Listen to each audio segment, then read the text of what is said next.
Feeling the weight of aging? Discover how lifting weights can transform your life. Muscle mass declines as we age, but resistance training can help maintain muscle and joint function. A recent study found that weightlifting 3 times per week steadily increases muscle and joint strength in older people. Weightlifting can help strengthen muscles, decrease body weight, and reduce joint pain. It can also improve bone density, which decreases the risk of osteoporosis. People with arthritis have experienced decreased inflammation after building up muscles around bones and joints. However, lifting weights could exacerbate health conditions like heart problems, diabetes, or pulmonary issues.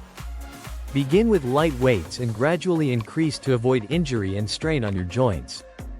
Alternate weightlifting with cardio exercise for a balanced fitness routine.